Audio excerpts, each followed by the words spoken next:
This is Bumping Into, where we have interesting conversations with people from all walks of life.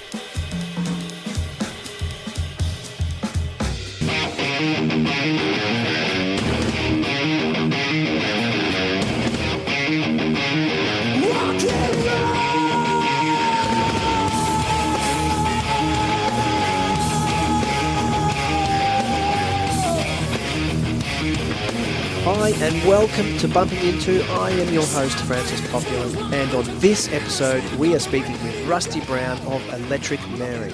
Those that are listening to this podcast are probably going to be divided among those that know Electric Mary and love Electric Mary, and those that don't yet know Electric Mary. The short version, or I suppose the easiest way to think of Electric Mary, is that they are probably the best band you've either not heard of or one of your favourite bands. They're a dynamic mix of some of the best, most professional, seasoned musicians that Australia has to offer. They've developed outstanding success overseas through Europe and other parts of the world. Electric Mary are one of those bands that you either know or you should know. A tagline often associated with the band is rock and roll the way it used to taste. But I'm going to go one better than that because I think it tastes better than anything that's been before it. One of the best sounding bands you will hear. And this episode goes into the mechanics of the music business. It's a great episode for anyone that's in a band, especially a young band that's coming up and through. We talk to Rusty about his origins and then how the band started and some of the experiences that he's had. The sound, they've got such an incredible sound. I'd encourage anyone into music to listen to any of the Electric Mary records or albums, especially their live stuff. It's just an incredibly thick, rich, dynamic guitar, drum orientated sound. Often referred to as classic rock, and as you'll see, Rusty says some people throw them into a heavy metal category, but this is as straight out rock and roll as you can get. It's basically if you took all the best bits of classic rock and threw a supercharger on top and hit it with today's dynamic sound and tightness, that's what you'd get. Outstanding vocals. Look, they're just such an underrated, extremely talented group of musicians as a whole, as a collective. And we go right from Rusty's origins, the band's origins, into the music business. We talk about the sound. We talk about all of the different aspects of life in the music industry as an Australian band, I guess, and then discovering fame overseas. So there's a lot that you could take from this episode if that's your thing and you're into this industry. I think it's quite valuable and quite interesting. Rusty's a great guy to talk to, but I'm going to let Rusty do the talking, and apologies for the sound quality. So there was a combination of errors and a combination of things that were going against us for this episode. Rusty was crook the week before. I got stuck off-site and had to do this episode remotely where I was, so the sound quality wasn't great. There's a bit of background noise, but overall, it's a fantastic interview, and I'm sure you're going to enjoy it. I'll see you on the other side. Rusty. Hey, hello, how are you, mate? Yeah, good, mate. How are you going? I've been better. Where's my video? There I am. Oh, I got you. There I am. Wait, are you feeling all right? Are you still feeling crook? I still feel crook, man. Oh. Just the like the lethargic part of it. Oh, yeah. I'm still coughing, but no, last week I was no good at all. Well, it's lucky you got the last few shows of the tour in before you got crook. Yeah, we did actually. We did the very last one, and I was sick on the Tuesday. I think I started feeling sick. Yeah. Geez, that's lucky. I did walk around in the cold in Ballarat with a wet shirt on for 20 minutes. So maybe it was that. I don't know. How do you catch it? Maybe it's a bug. Yeah, true. Yeah. But look, while I got you, what I wanted to do, if you're keen, is I wanted to go back to the beginning of how you grew up, yep, and then how you evolved into what you're doing now. Mm-hmm. So if we go back to, I suppose, probably teenage years is probably, I suppose, the most important time is when you're getting into music and where you live and all the things that sort of impact that? Yeah, like I grew up with 4 brothers and sisters, or 3 brothers and a sister. We didn't have a dad that lived with us, just a mum, and I did a lot of hanging around with my older brother, who's about 9 years older than me. I learned a lot of from him back in the, late 60s, early 70s, when I was a kid, when you're sort of getting your learnings of music, I suppose. I learned a lot from him just listening to the stuff he listened to. He played drums back then.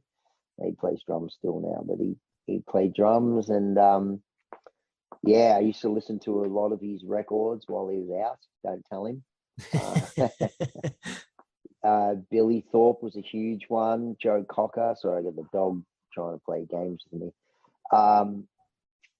Chicago was a big one he listened to. Black Sabbath, Jimi Hendrix. I must have listened to Made in Japan, although I'm not quite sure what year that came out. But I do remember where I first heard In Rock, which was a family friend's house. And I remember the mother saying, just go in the room and play records. I wasn't very old, but I heard In Rock of Deep Purple, and I just was blown away. Speed King, when Speed King started, I was like, wow. It's to this day, I hear that and I just love it. Absolutely love that song. Yeah, the Made in Japan albums, that's aged really well. Like, it's still a great sound. It's got heaps of grunt behind it and bottom end, and it's got all the makings of a good album still. Well, a couple of years ago, I think it was 221, maybe, the end of 220, I did a recording course with Kevin Shirley. Oh, yeah. And he remixed Made in Japan. I didn't know that. I knew that he remixed Come Taste the Band because I love his mix on that. But he remixed Made in Japan, and he played me Black Knight, which apparently is not on that record. I should know that, but it's not on the record because Blackmore played a couple of bum notes, but Kevin Shirley reckons he fixed them up, but Blackmore wouldn't let them be on the record, on the remix version. But he played me the song, and believe it or not, I had tears. I had tears because I was listening to something that possibly not a lot of people in the world are listening to. Yeah. I'm sure it probably equals a few hundred somewhere along the way, but and when you think about the world of rock music and Deep Purple, I was pretty chuffed, and it was pretty good too. Oh man, I don't know why, Richie Blackmore's, so he can do whatever he wants, but he just didn't want it on the record. But yeah, Kevin Shirley was right. It was really good. He covered up the 2 notes. He probably took them from somewhere on Pro Tools and just put them, back into the song. But anyway, loved it. So when was when you first got into it, what was your first band that you played in? How's this for a name? Ice. Oh my God. Unfortunately, Ice. Oh God. I was not very old at all, maybe 13 or 14. Oh, right. And the kid at school said, I was in a play at school, and he saw me, and he came up to me, and he was kind of the cool musical kid at school. You had the sportsman, you had the musical kid, and he came up to me the next day. He said, "You're in my band. I saw you last night. You're in my band." And I went, "Oh, okay." So yeah, we're still mates now. Actually, we're still mates. Yeah. And is this all in Melbourne? Like, did you grow up always Melbourne boy? Yeah. He actually had a bit. He had a bit of success during the punk era. He had a band in Melbourne called La Femme. He was the guitarist of them.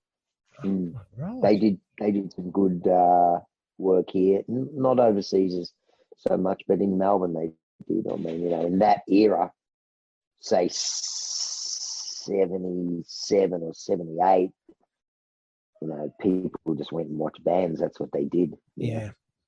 Every day of the week, each weekend. It didn't even matter. Bands could draw crowds of 300 or 400 and not have a record deal.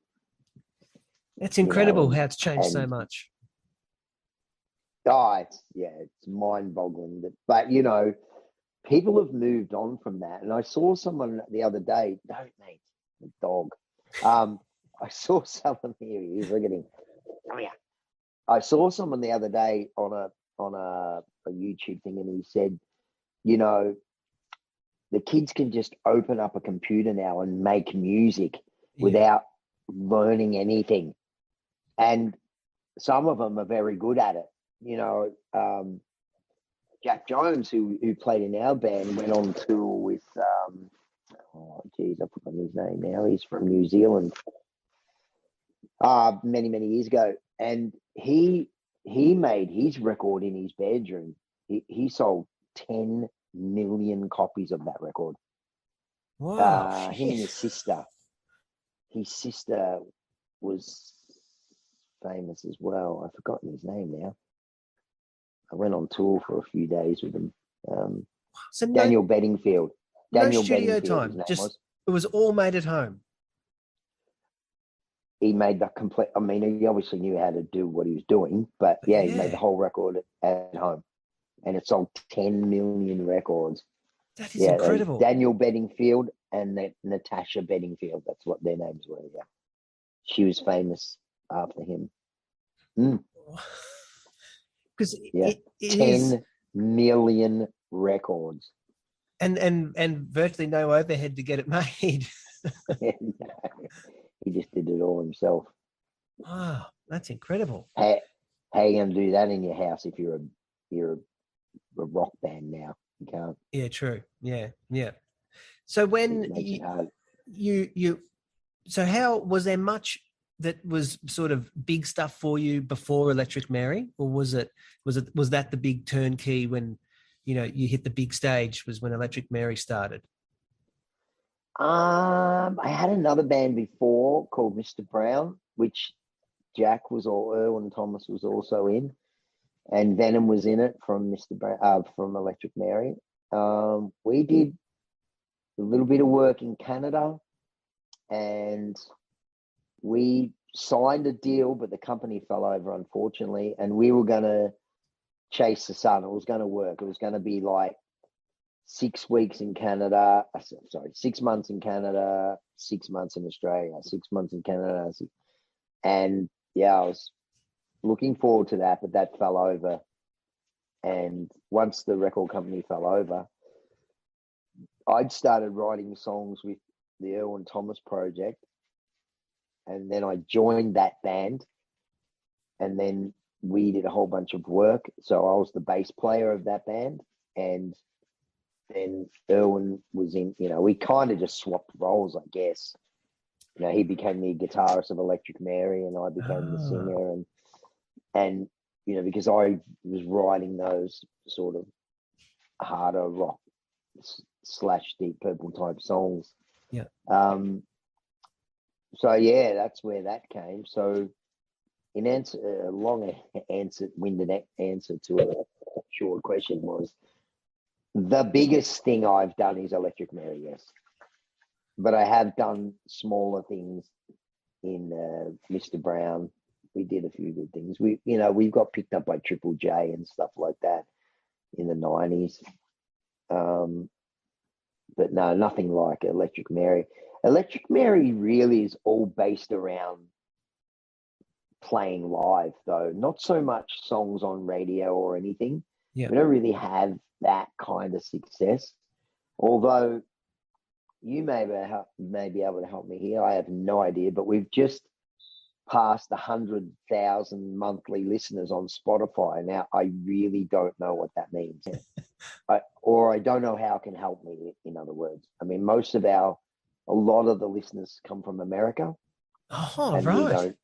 we don't play in America. So, you know, but That's anyway, interesting. So that's yeah, amazing that your listenership is coming from there, and you're not doing the tour circuit like you do here in no, Europe. yeah, That's really yeah. strange, isn't it? And is there a reason you haven't gone over there much? We have been to America. We tried because our name comes from an American lady, Mary Campbell. Her name is Electric Mary. So we stayed with her in just outside of New York, and we stayed in New York maybe 3 times, like a few weeks at a time. Maybe one time it was 6 weeks, and we did some recordings there. We just didn't have the infrastructure, and we're not really like a New York kind of band when you think about it. Yeah. That New York thing was mainly probably, the Strokes or Kings of Leon, that kind of sound. Okay. Yeah. We are probably more of I don't know, an LA or Yeah. somewhere else Maybe around, closer to LA sound for sure. Yeah. possibly, yeah. But Yeah. sometimes we get lumped in heavy metal, and I'm like, really? Okay. Yeah. I wouldn't have said that. Yeah. No, it's very much your Young. your flat out rock sound. Yeah, I would Yeah. say, yeah. I always think it's blues based rock, but maybe Yeah. we're not Yeah. blues based. No, Maybe we're yeah, into there's hard definitely rock.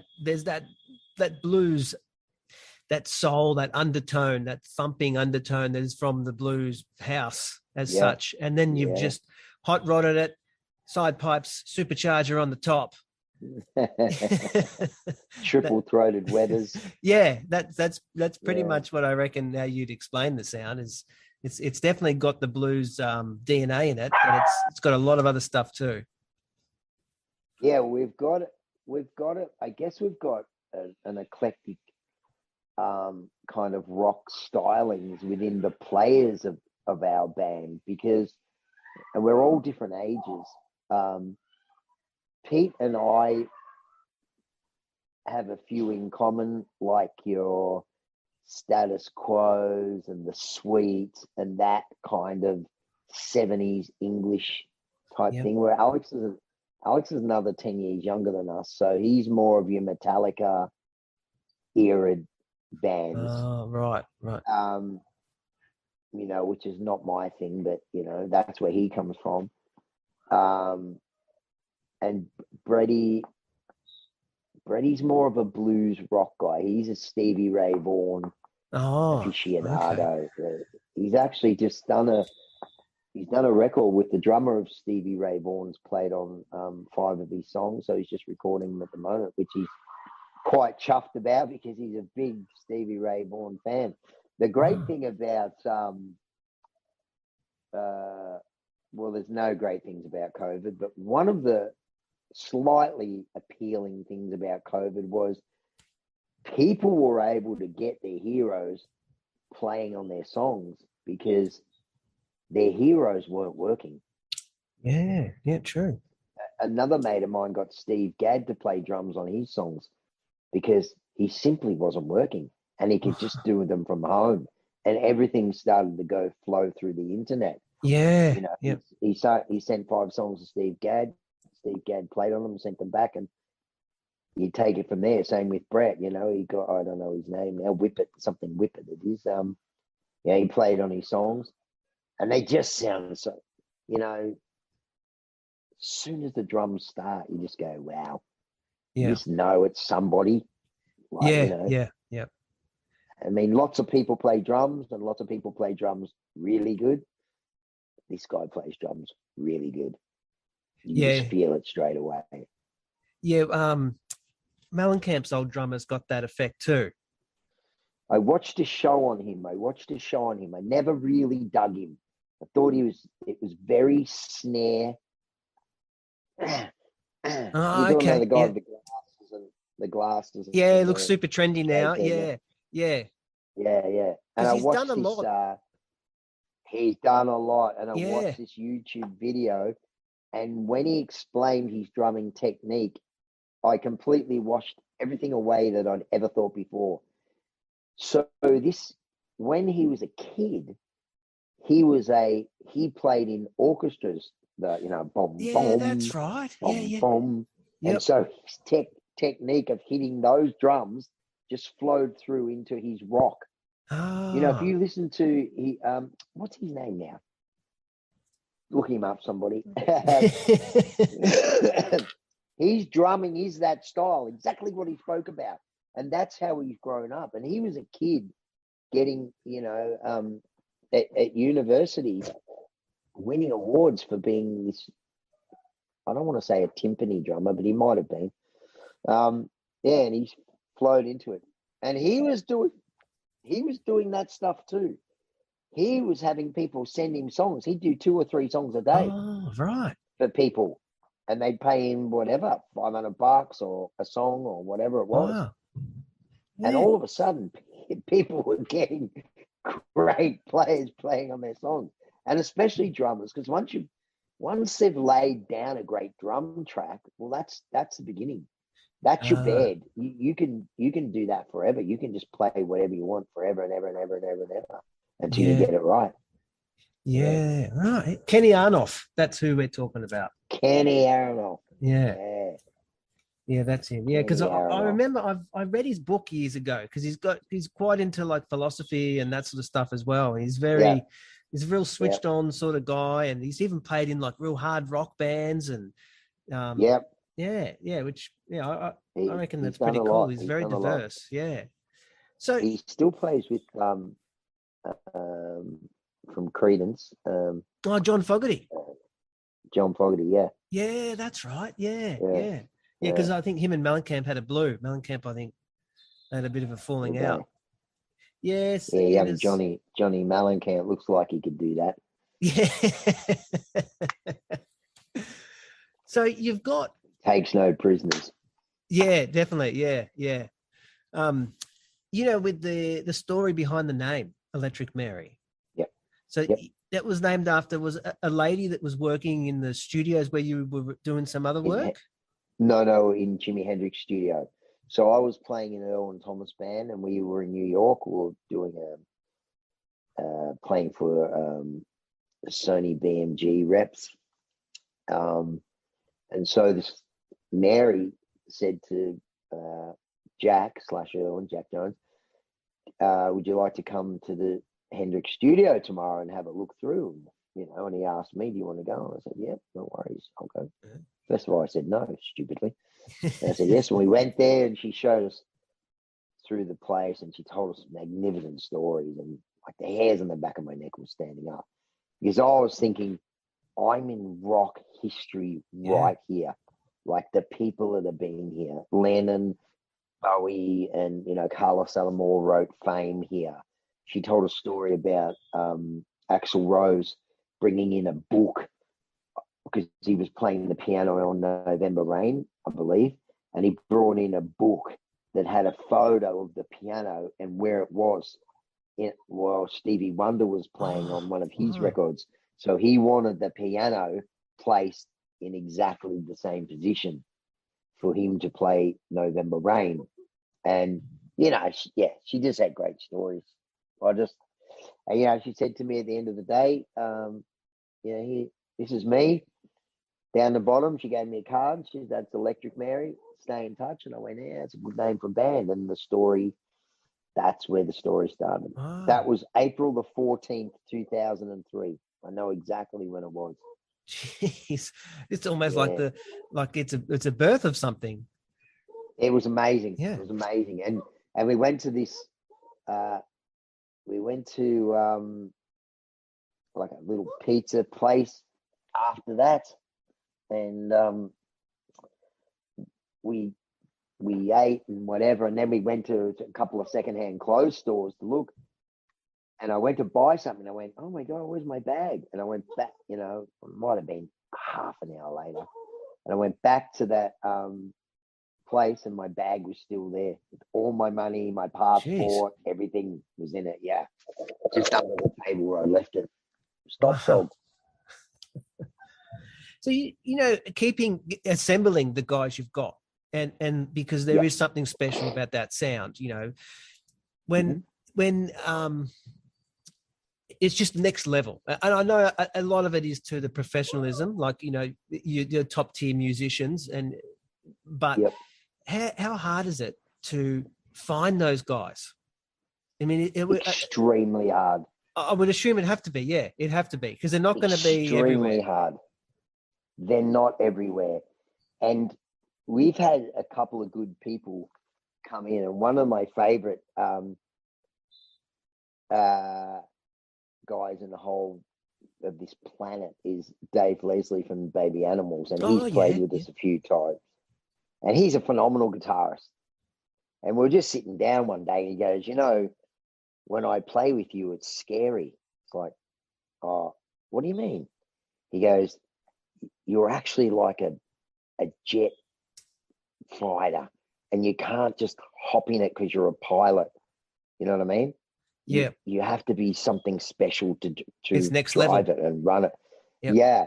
And I said, yeah, but man, you're Dave Leslie from the Baby Animals. I don't know what you're talking about. I mean, I don't play the guitars, so I don't know what he's talking about. But he's like, yeah, it's not an easy thing to do. You have to bring this other thing.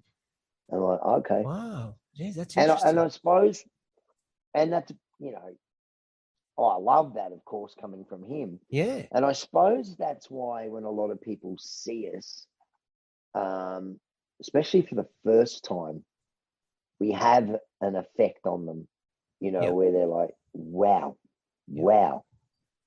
I mean, because when, we're not young kids either, when we play, we mean it. Yeah. It's, as soon as you step on stage, it's on. Yeah. Because, it's 24 hours in a day, as they say. And when you get to play, there's only an hour and a half of that for your music. So, come armed. Yeah. And, and do things. It shows, like it's you don't know how you can summarize it, but there is certain bands like Billy Thorpe was big when the minute he walked out on that stage and started, when he used to start, and he'd come out and do that Good Time song. And it was just the volume, the feel, the attitude, just everything. Yeah. And it used to, people would be like, they were stunned ears in their headlights. They're like, shit, I've never heard this sort of sound, that energy, that force before. And like even the early, well, not so much early, even right up until the early 2000s, I reckon the Screaming Jets had that about them. They had that real raw bottom end. It was just so aggressive, and it had that real, like there was, the amps were angry and they're trying to scream. It really had that about it. But not many bands do, and even like guys that are younger, younger than yourselves and older. I don't think it's just an age. I think there's just something extra that you have, and luckily, like yourself, you keep pushing that forward. Where you look at a lot of other bands, as they get a bit older, they back the gain off, they simmer down a bit, and it's like, well, if you've come to hear a V8, you want to hear a V8. That's why I've turned up. And that's what you guys do. Funny 100%. you should say that. It's funny you should say that. I went to Sandown Racecourse in Melbourne. It was a few years back now, but they were all turbo cars. They were Holdens and Fords, but they all went. I was like, where's the because funnily enough, my older brother, that's where he used to take me when we were kids to see people like driving Mustangs and Camaros and Monaros and that's the sound they made. And the smell, like you remember it. As soon as you smell that smell again, I'm here. This is real. And the same as when bands start like that. I got that feeling from when we did the Under the Southern Stars tour. I actually got that feeling from Rose Tattoo. Like, I like Rose Tattoo, but now I love it. It's like, wow, look at you guys are just doing here. Yeah. And Angry's 74, and Yeah. he just goes out there. He goes, right, here I am. This Yeah. is what I do. And I think he sounds better awesome. now. I reckon his voice sounds better now than it did, 10, 20 years ago. Yeah. I've stayed in touch with the drummer, Paul DeMarco, and he's a fantastic drummer, man.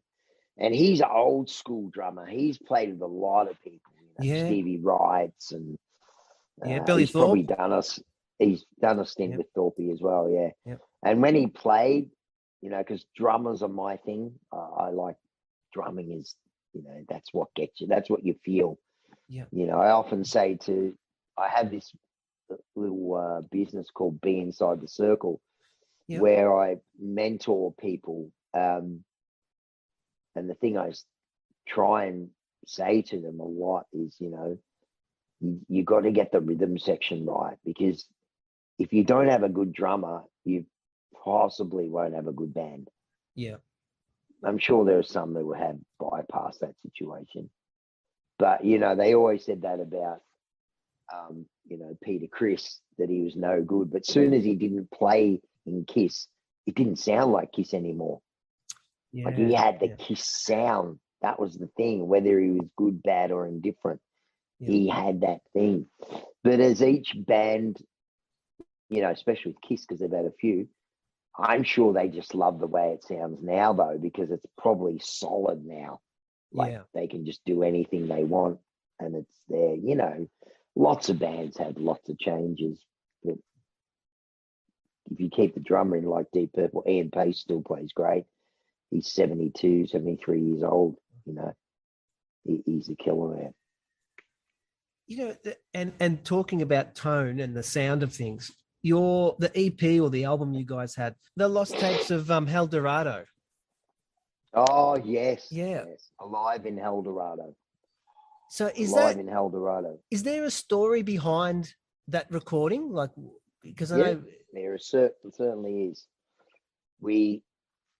A guy said, look, I can record you for $300, €300. And I said, oh, yeah, no worries. But you got to give them to me. You got to make sure that I keep the tapes. And I put them under my bed or whatever. And I was just cleaning a bag out one day and I found them.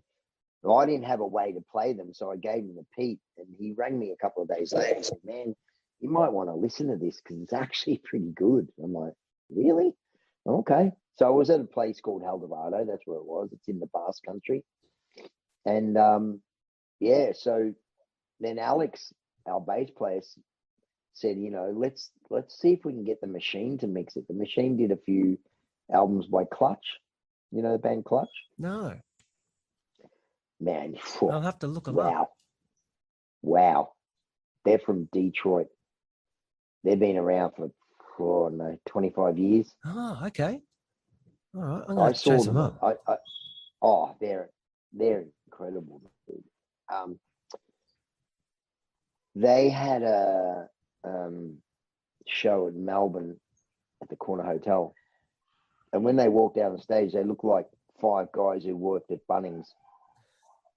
And soon as they started, it was all over, man. They're incredible. They're a big band, man. They're a big band. Let me look in my phone and I'll tell you what to look up. I know the first song I ever listened to. Because there's a rule in our band that who's ever driving the car gets to play the music. So I happened to be driving one day and I was listening to Queen, and Alex doesn't like Queen, or he doesn't like the sound of Freddie's voice or something. Well, in saying that, he's like, who's this playing Stone Cold? What's it called? Stone Cold Crazy, which is a Queen song. Yeah, and it sounds a bit different to a lot of their other stuff. Yeah. But he knows the Metallica version. Oh, right. And he goes, who is this? I said, this is Queen, man. It's their song. He goes, no, it's not. It's Metallica. I'm like, nah, this is a Queen song, man. He was devastated. He didn't understand.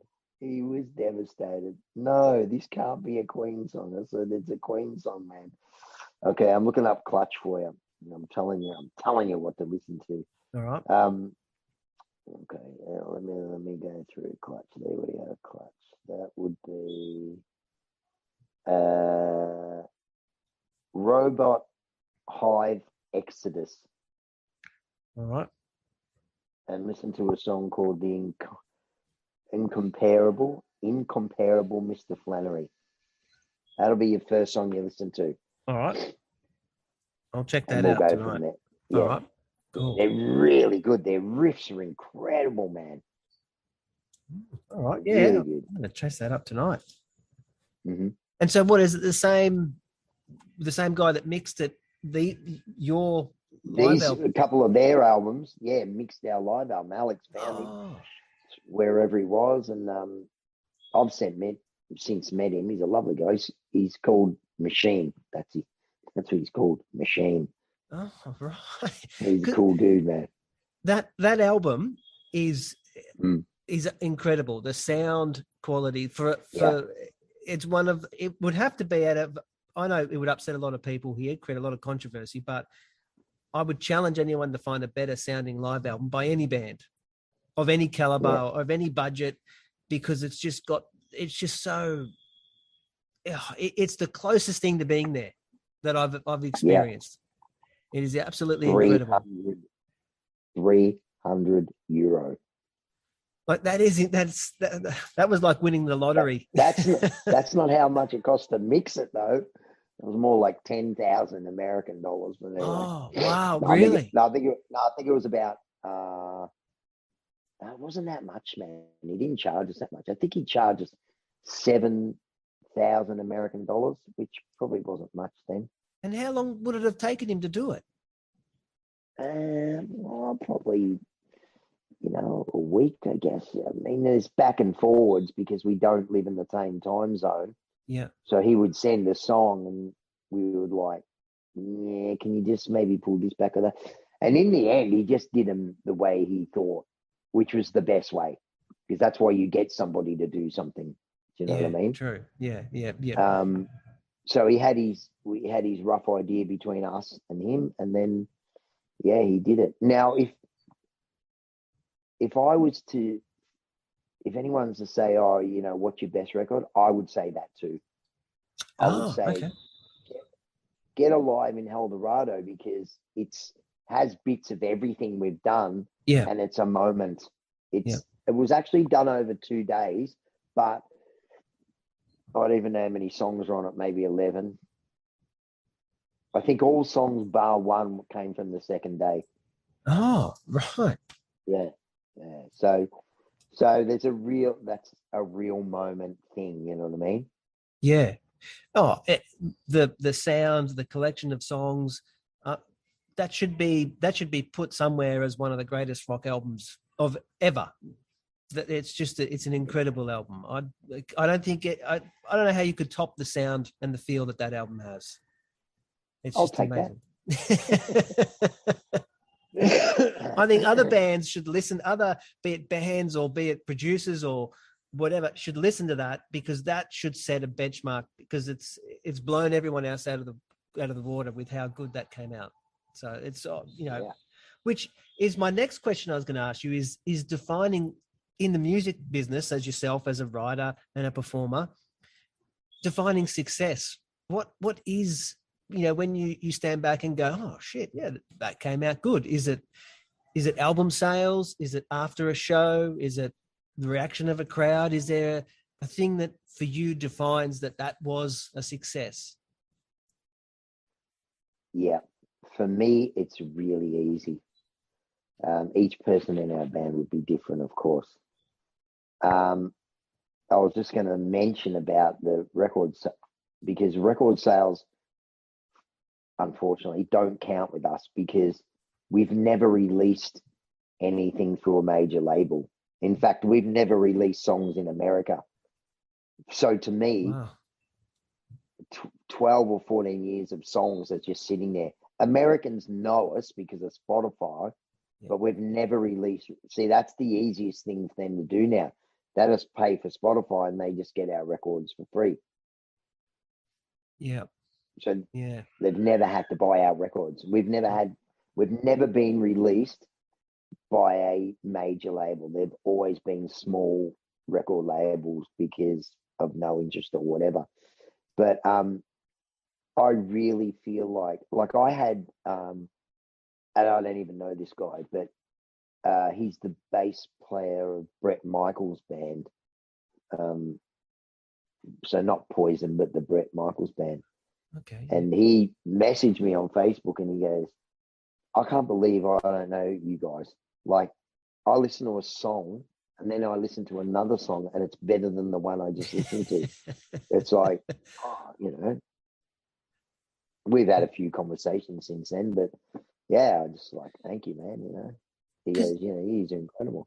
That is something that I was going to quiz you on also, is for yourselves, for any band, who's pushing the cause in America? Who's taking whatever is happening now, be it someone that's like Airborne, or be it someone that's one of the newer, lesser known bands, but is there anyone doing it? Is there anyone going over there saying, look, this is what we have, this is what you're missing out on? Not for us. Airborne are doing pretty well over there and in Europe as well.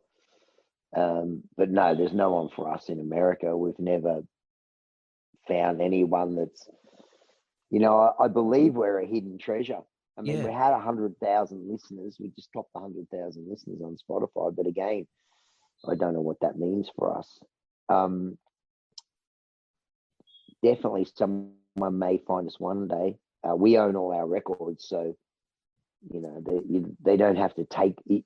If they thought they had to retrieve them from another record company, that might be a bit of a poke in the eye for them. They might not want to do that because it's a headache. You know what I mean? But we actually own all our own recordings and all our records. They're all ours. So no one pays us. We just do distribution deals through, small labels. And, as it is now, it's a Spotify world. But I mean, there's other countries that don't use Spotify. They use other things we could be well out there as well there, and we just wouldn't know. I just find it like America's such a big market, and we as Australians, we get everything whether we want it or not. If it's somewhat big over there, we're going to be exposed to the American way. And I just sort of think there's going to be people out there. Like for me, when I discover something new, you go hunting, you're looking for it, within that flavor of what you want. You're always looking for something, and you sort of go, in a way, it's like, well, I almost feel bad for them because they're oblivious of how much talent we have here. And our whether you call it the pub rock sound or whatever you want to call it, but it's they're none the wiser. And if you're into it, you're missing out on it. Yeah. Imagine how many people we miss out on, though, because we basically grew up with English music and then American music, and now it's all American. Yeah. But imagine, I've had things where people know us in a country and they'll go, oh, do you know this band from 1968? And they'll be from Norway or something, a blues psychedelic band, and they're incredible. But of course, we would have never heard of them. How would we, in 1968, wouldn't have heard of a band from Norway? No. It's never going to happen. No. And, and they're people have been making, I mean, if you want to go pop music, the Swedes have been making pop music forever, man, as good as anybody else. If we talk at the Australian market, who have you got your eye on? What bands are out and about that you're looking at going, they're the next, although they should be the next big thing if the Australian people actually went out and saw live bands? I'm not looking at all. So you're not? No. I'm interested in my own little world. I mainly listen to old songs. Oh, okay. Where would I find a new band? Like, where would I find them? It's once upon a time it was Triple J. That's where I knew I could find a new band, a new rock band. They'll definitely be out there.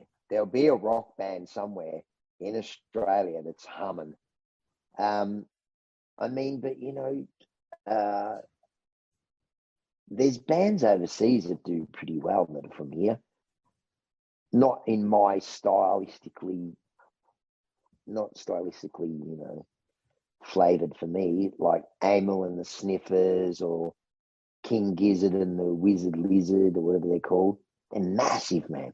Oh, right. Massive bands. Like we're nothing compared to them. And they're going overseas and playing all the time.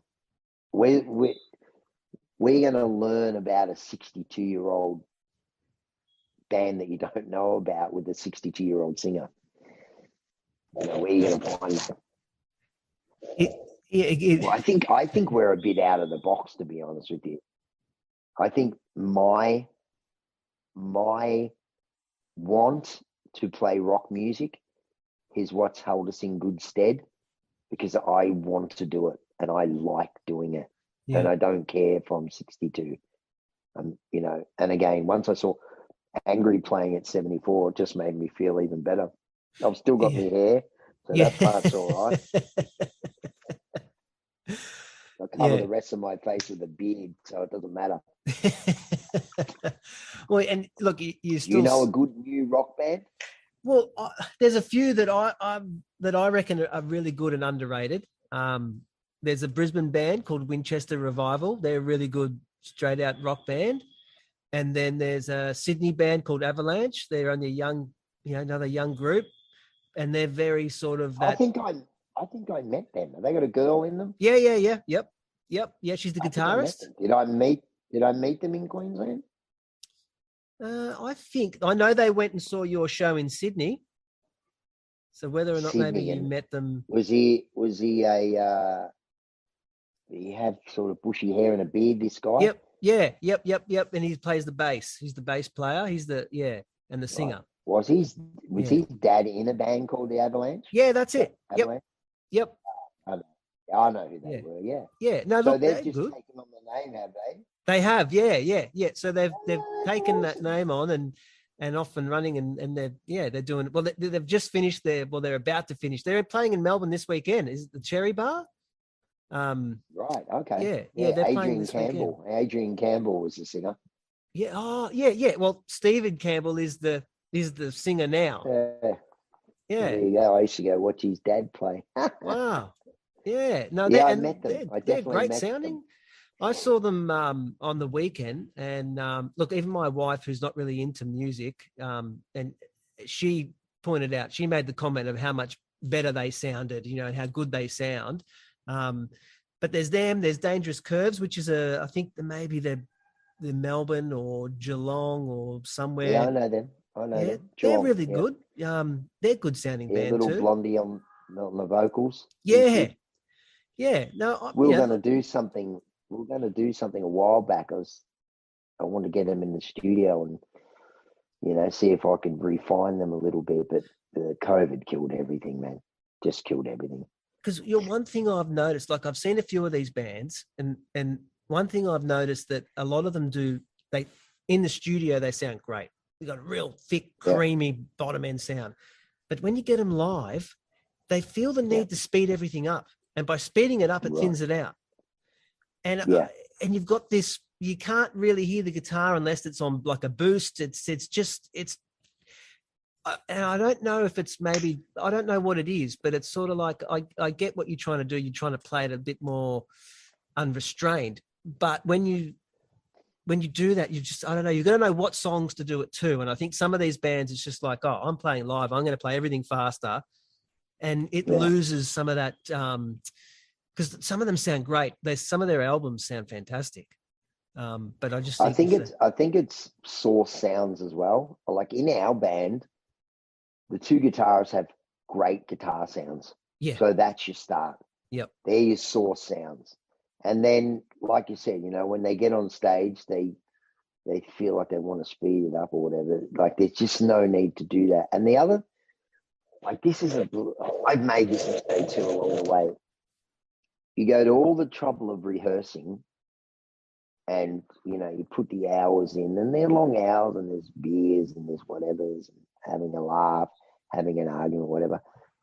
But then a lot of the young bands will go and try and find the cheapest guy they can find to mix them.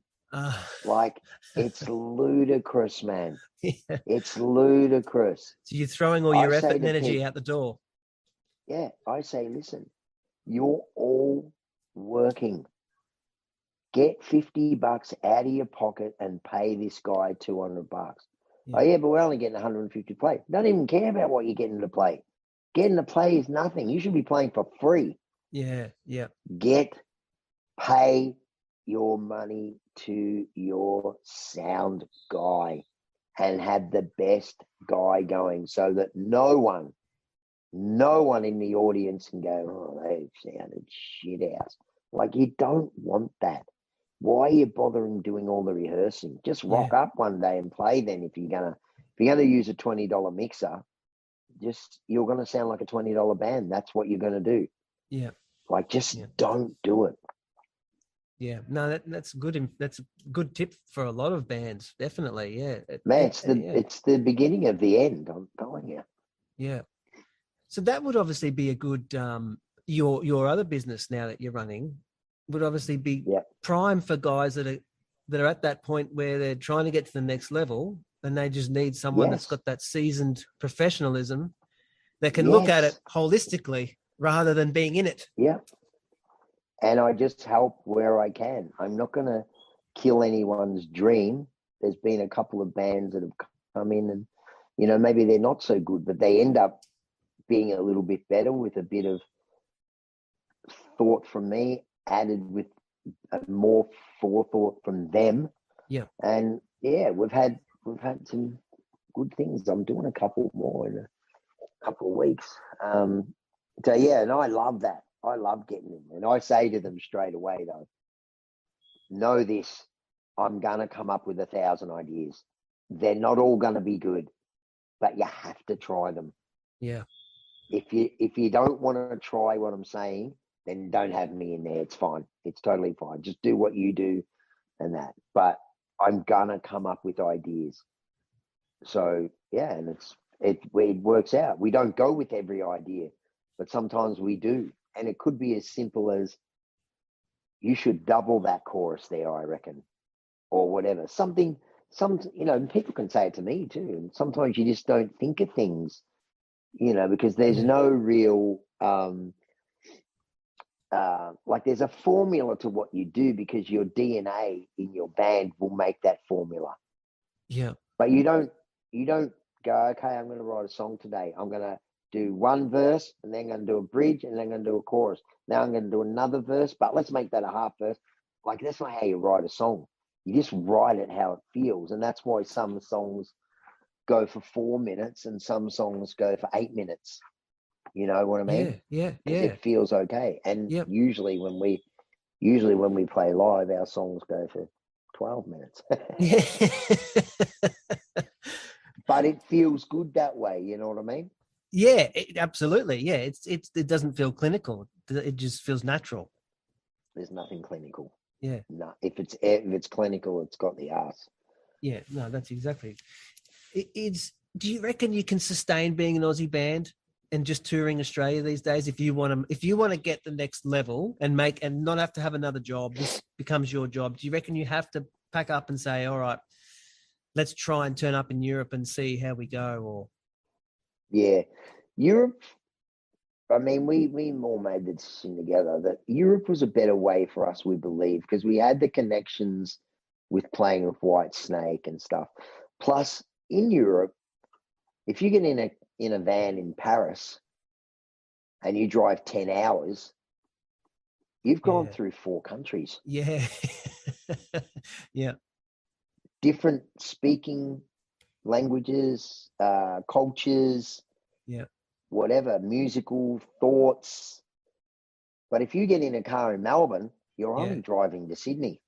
Yeah. And not really. Barrie in Melbourne is similar to Barrie in Sydney. You're not turning up in a whole different range of foods and cultures. Yes. Yeah. And Barrie in America, in New York, is Barrie in LA. is Oh, Barry in yeah. Wisconsin. That's how Yep. we felt it might be. Yep. But I read this story. I think it was something to do with Michael Gudinski, where Yeah, because they they tried weren't their big. luck. Yeah, but they weren't big in America. But in a city, they were, Yeah, I and think I've heard that. they could pull 1,500, 2,000 to their show, Wow. but they weren't big anywhere else. Yeah. And that's a little bit how we are in Europe. Right. See, I always feel like the carrot is very close, and you could actually grab it if you just reached up a little bit higher in Europe. We're 100 people away from making a living out of just playing in Europe. Wow. Now, 100 people doesn't sound that much, but you got to still get the 100 people to go. You know what I mean? Yeah. And yeah. we're not on the radio. Yeah. We're yeah. not in a magazine. Yep. That's the thing. The only thing that we could visibly see and physically feel right now is Spotify, because it tells you what cities you're big in. Oh, so you get a data package, you can sort of start Yes. plotting. Yes. Yeah. Yes. So That's interesting. why, we could say to our agent, don't send us to Italy because we've only got 400 listeners, but we've got 2,000 listeners in Norway. Send us to Norway. Yeah. Yep. Yeah. You know what I mean? That's a good insight to have rather than turn up It's the a first really, time. And yeah. Yeah, it's a really good insight because people, probably don't realize we're self-managed, self-funded. It's 35 grand to get there and get a van and a crew and Shit. it's 35 grand. So you got to make sure that you make minimum 35 grand in however many shows you make, and then you've got to buy merch, and it's not an easy task. No. If it was going to be zero every time you left, or there was a record company paid for it, Yeah. that would be perfect, man. We'd be there every 5 minutes. But it's just not like that when you're in a band like ours. We need to go somewhere with somebody. That would be, for me right now in our band, if someone would bother using us as their support, that would be mighty helpful. And that's how it started with Whitesnake. We did the 2 shows with them, one in Paris, one in Belgium. And suddenly we had, 35 different people saying, well, you can play here, you can play there, you can go. Oh. And now, we're France, we're Spain, we're thing. You're under the Southern Stars tour. You're talking about how that was a big help is when you can tag along as support for other people. When you do a tour like that in Australia, is there an instant noticeable benefit? Does it spark an interest? Does it mean that all of a sudden, like what I've always found interesting is, say any band plays a gig like that, and what's turning up to those sort of shows? 10,000 people, 5,000, less than that. Yeah. Wow. I think I think the main bands would have played in front of about 3. Really? All those acts came over for 3,000 people? Yeah. One, maybe the one in Brisbane River Stage was 5. Oh, shit. And what is it just, what from you look at that and you go, well, is it bad promotion? Is it not enough diversity in the bands? Why wasn't there bigger numbers? Well, I think there was plenty of diversity. I thought that was good. Yeah. I feel like it had been cancelled a few times. People were worried. People, a lot of people aren't buying pre-sales at the moment. In case and you can't 40%. Go, and 40% of people that bought pre-sales aren't turning up. Really? Yeah, 40%. That's the number. Massive. That's massive, man. And so, a band like us, we go on first.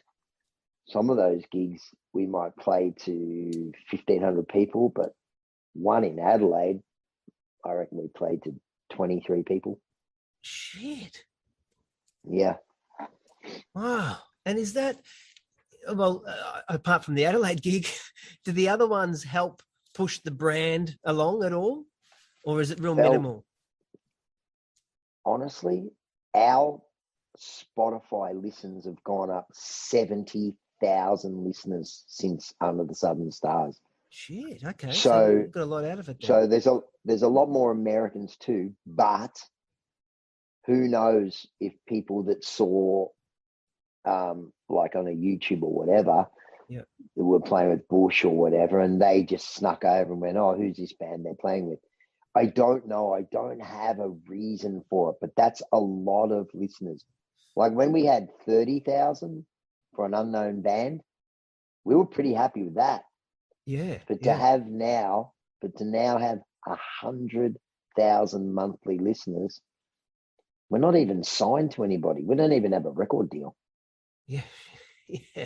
Yeah. So that's a lot of Do you listeners. know what I mean? Yeah. It's a lot of listeners. Is the promotion side of the gigs, well, not so much that one, because obviously that must have cost him money to bring all those acts out. That would have been quite an expensive, yeah. And all the bands play great every day. Wow. If you look at the normal promotional tour, so when you turn up in Brisbane, Melbourne, Sydney, and any of the regionals, does it fall on your hands to do all of the promotion if you're turning up at a gig, and where the gig is just like, here's the room, you sort it out. We're not going to help you in any way, but here's the room. It's a little bit like that. See, and that I think that's a bit shit. It's shit house because now you're relying on social media so much, be it Instagram or Facebook or whatever, but you don't know who's seeing it. Yeah. You know? And the thing is that's mind-boggling with me, I'm obviously doing it wrong, but we'll record a new song and I'll put a snippet up of the recording and I think it's great. And, 100 people reply. I'll put up a picture of the dog eating a shoe and 400 people will reply. I know, it's shit. And then you go try pay for it, with your to boost your ads and stuff. Yep. And do they work either? I think rock and roll's not a young man's sport anymore. Yeah, I don't know. I was so excited over the COVID period where, what we're going to do is we're just going to have, like we did with Shotgun Mistress, we're just going to have 2 bands and we're going to play for an hour and a half and we're going to play. No one wants to see it here, man.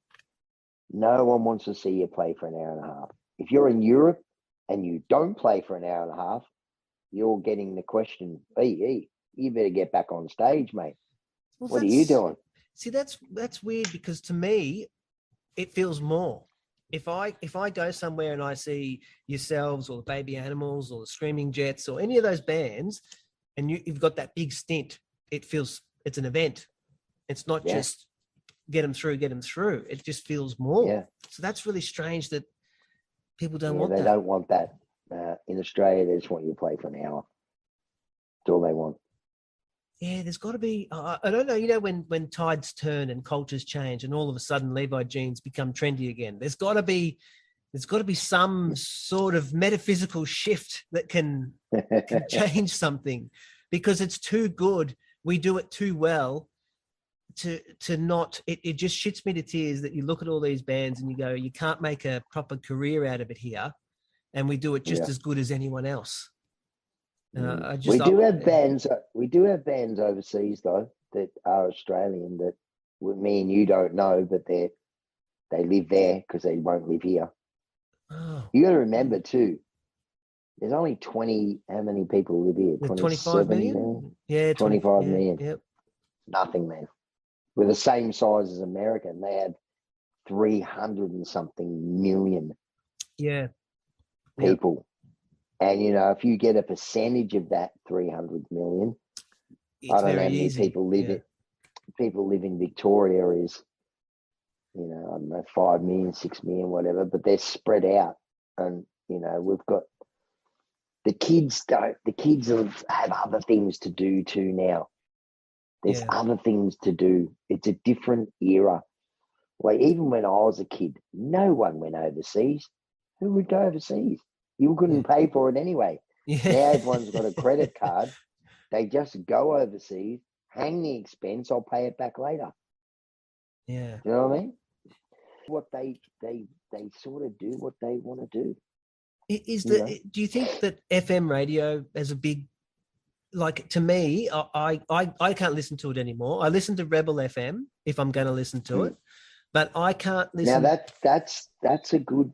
Rebel FM was playing the King of Rock and Roll. Now I'd never heard of Rebel FM before that. They have about 40 stations, don't they? Yeah, so they're based on the Gold Coast, but they're big in sort of from the coast up and out. So they go right out. Right. They're big in the regionals.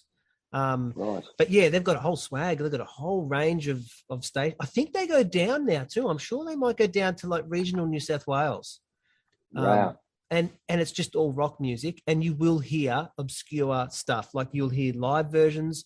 Whenever they play something by, say, Mellencamp or Springsteen, they're not playing what Triple M has already played, and it's worn a hole in the record. They're going to play something as a fan would like. To their credit, they do a better job, but there's still guys like yourself and all these other Australian bands. I would just look at it from a business perspective and say, if we're a radio station and we're competing now with what people want to listen to on demand, well, we either have to make our name on personalities as hosts, or we've got to make our name because you're going to hear something here that you wouldn't have heard if you were listening to your own playlist. Yeah. And they're not doing that. It just baffles me. They're still playing the song Smash Mouth from the Shrek movie as if it's new rock. I just don't get it. I really can't get that. No, I hate that song anyway. Yeah. I do too. I just, look, Triple M, sort of was a glimmer of hope at one point in time, but now it's just, I don't even bother. So was Triple J though. Triple J was a massive glimmer of hope. When grunge arrived, wow. Yeah, true. That's where you heard all those, Pearl Jam, Soundgarden, Radiohead, was Oasis around then? Like, where's that band now though? Where's that band that has a Liam Gallagher fronting them? Yeah. Like, where are they? Yeah. And if they're not going to bring them to us, we'll never hear of them. No. And the thing is, if for English music now in the rock sense, from the things I see on Facebook, they've gone quite 80s hair rock. Not in the look, but in their sound. Like their English, the rock that I see, and I could be totally wrong, but is more like, who is a band I was just thinking of? Like Guns N' Roses-y sort of music and stuff like that. Yeah, like that LA sort of sound, That they've gone the LA sound. Yep. Yeah, that's what English do now, and they don't need to do that because they've always been the inventors of cool. Yeah, always. Now you name all the great rock bands, and they all come from England. But maybe it's a cycle. Think about. Do you know an English rock band now that you love? That's new.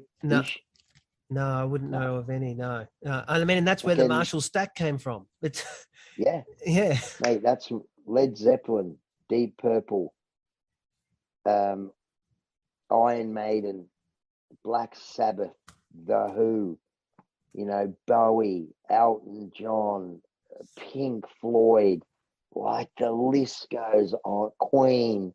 Yeah. The list goes on and on. The Beatles, the Stones. Fleetwood Mac, even for the start. Just there's got to be something. There's got to be something over there that we're not hearing. You'd think that are having the same battles and struggles. I think the kids have moved on, man. Hip hop's a big thing. R&B's a big thing. The way you make singing now is a big thing.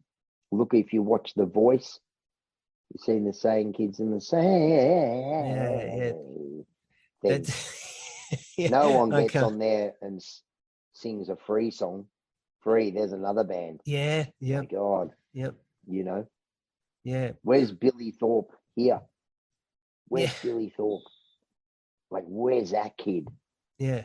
Well, that's just what I just think that they're out there. They're just struggling. No one's. I don't know. I don't know the answer for it, but I just, and I'm not even a musician, but you just sort of feel, I don't know, you just feel like there should be something, that there's got to be some way that it can come back and thrive again. It's just with 20, like, I know 25 million isn't many people, but it should be enough people. I mean, you look at it and you go, well, how many people were in Australia in 1960? Well, we were making Fords, Holdens and Chryslers here. We've got a lot more people here now and we make nothing. Fucking zilch. So you sort of go, well, there's got to be a way we can do something. Yeah. You know what gets me mostly about that? So during the COVID period, I took a job moving new cars off the ships. Oh, right. Like, they'd come off the ships and then I'd move them.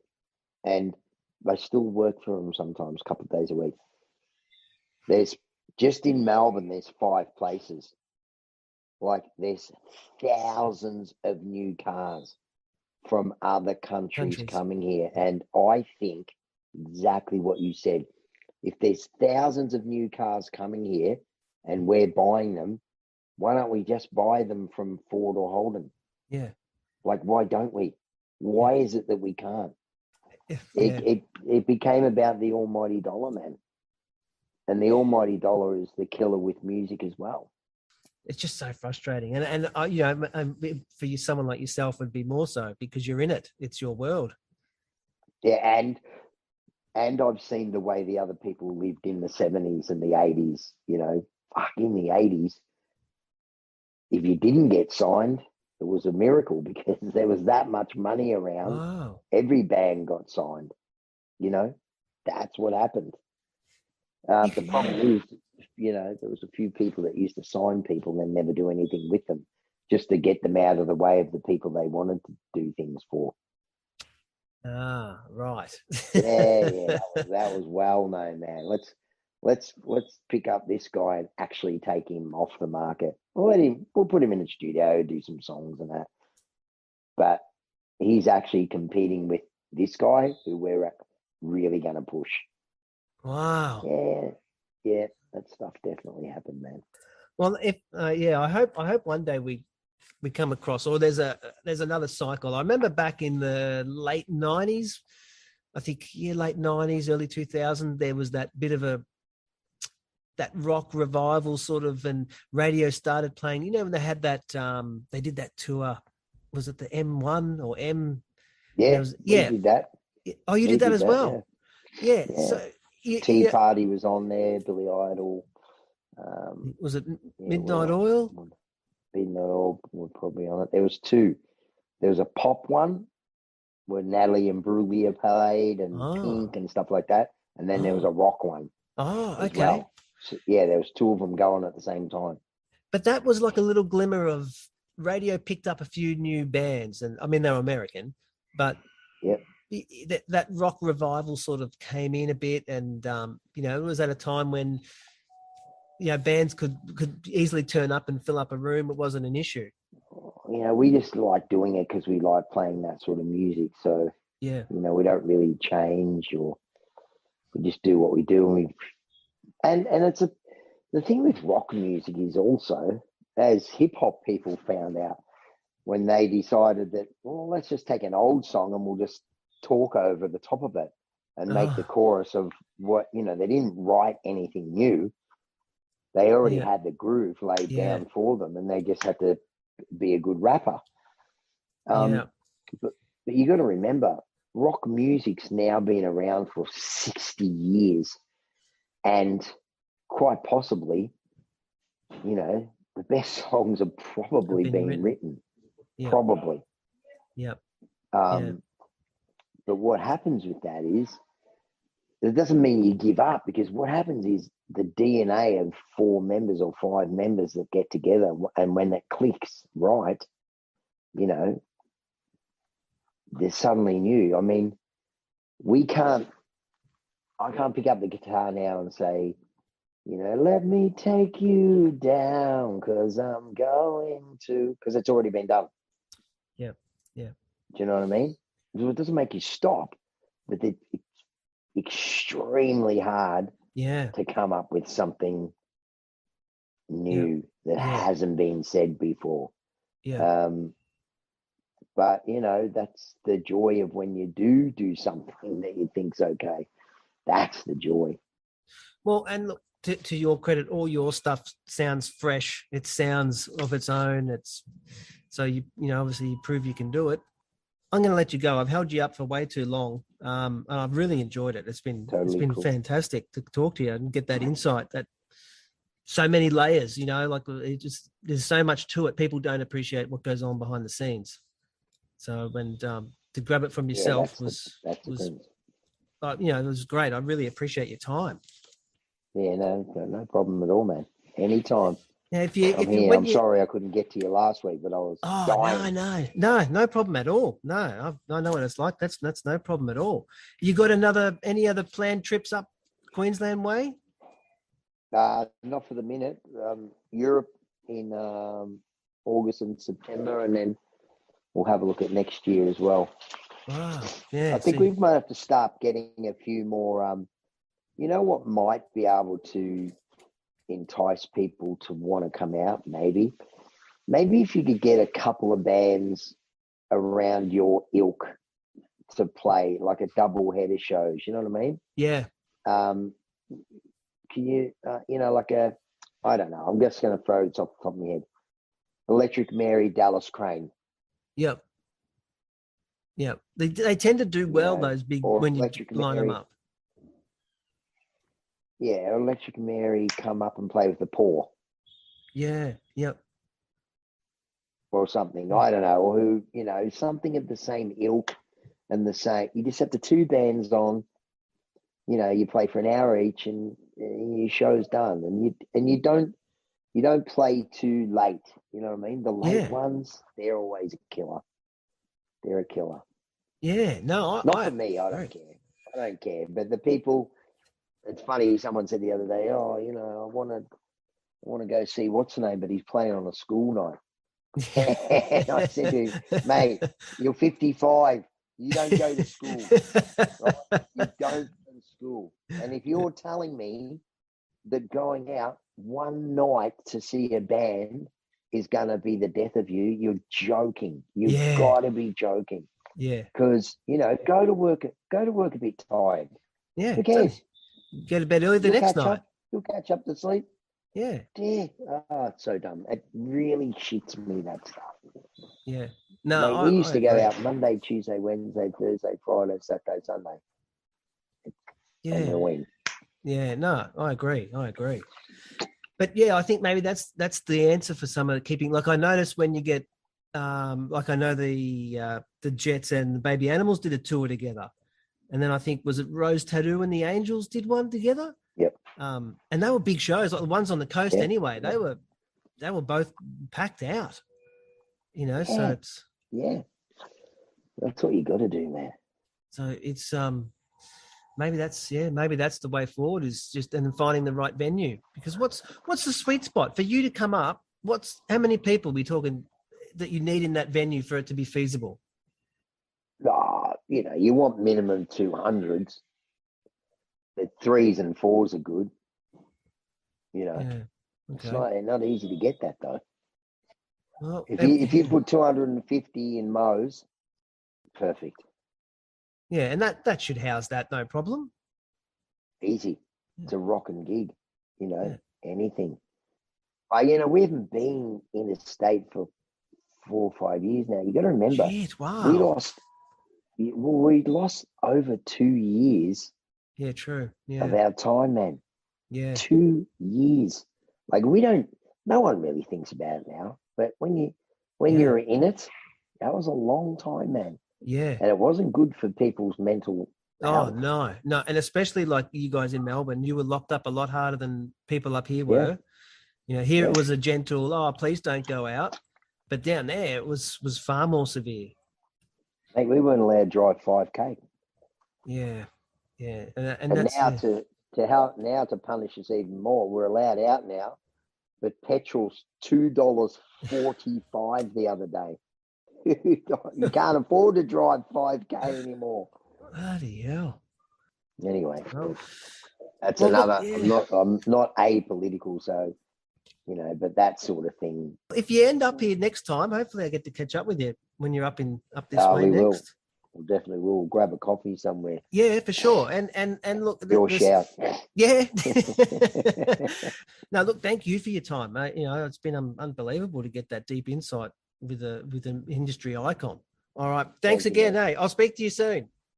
All right, brother. Okay. Bye-bye. Bye. Thanks very much for listening to the podcast. If you liked the show, please do share it with someone. It is the only way that this show is going to grow is by people spreading and sharing. And as you hopefully have discovered, every episode is vastly different to the other. There is no one set format on this show. So you can find out more about Bumping Into by visiting the website bumpinginto.com.au. If you want to find out more about Electric Mary, by all means, stream a song, download an album, head to their website, electricmary.com, buy a t-shirt, check out one of their live shows.